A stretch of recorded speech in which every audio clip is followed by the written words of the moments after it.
Sabe aquela figura que às vezes fica meio espremida na história entre um pai super famoso e um filho que dá nome a uma nação inteira? Pois é, hoje o nosso foco é em Isaac, o elo central de uma promessa que atravessou milênios. Então, para começar, o nome dele, Isaac, ou Yitzhak no hebraico, quer dizer literalmente ele ri. Um nome que nasceu de uma situação bem inusitada, entre a promessa de Deus e a dúvida humana. Mas a vida dele, olha, não teve muito motivo para piada, não. E aí é que fica a grande pergunta, né? Como é que uma pessoa cujo nome prometia alegria acaba tendo uma vida marcada por desafios constantes, por silêncio, por tanta luta? É isso que a gente vai tentar desvendar. Para entender Isaac de verdade, a gente precisa primeiro mudar o nosso ponto de vista. Ele não era só um pastor, sabe? Pense nele mais como o CEO de uma corporação familiar gigantesca e totalmente imóvel, que operava ali nas terras áridas de Canaã. E o status legal dele? Nossa, isso é fascinante. Isaac era o que se chamava de Ager, um estrangeiro residente.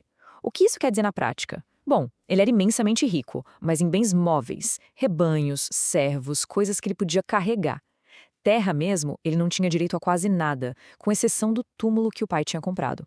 A existência dele dependia, basicamente, de acordos diplomáticos. E essa tabela aqui, olha, deixa muito claro como o mundo dele era diferente.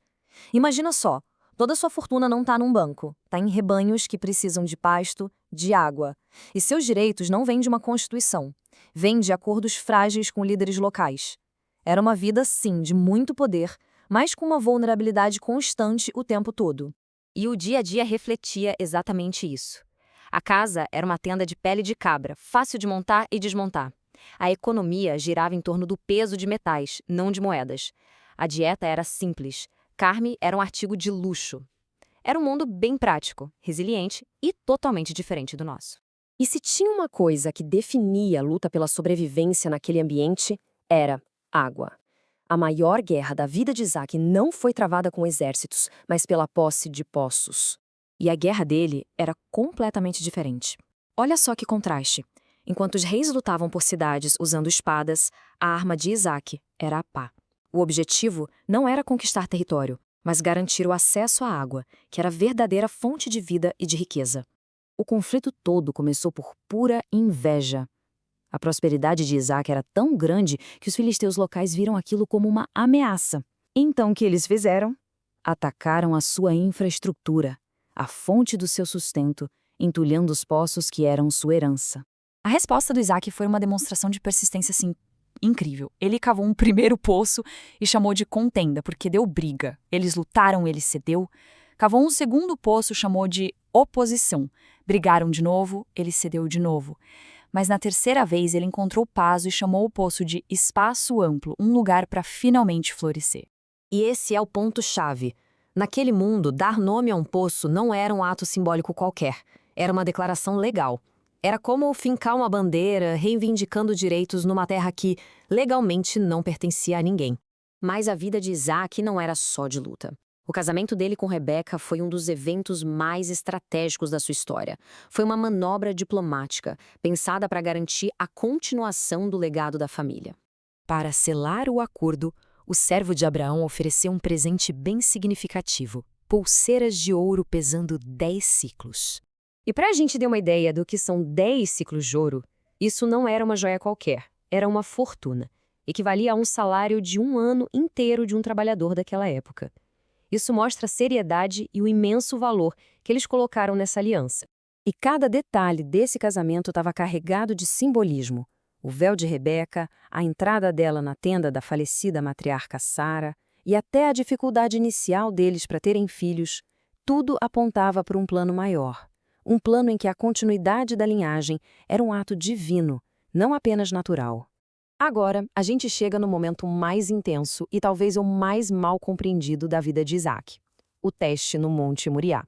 E para entender essa história, a gente precisa se colocar no contexto religioso daquela época. A terra de Canaã estava cheia de cultos que praticavam o sacrifício de crianças para acalmar deuses como Molote.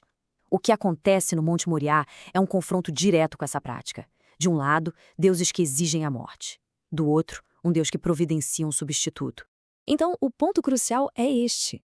A história não é sobre Deus querer um sacrifício humano. É exatamente o oposto.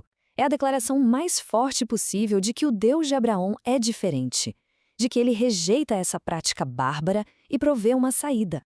E Isaac deu continuidade a essa missão. Por onde passava, ele construía seus próprios altares. Isso era um ato político tanto quanto religioso.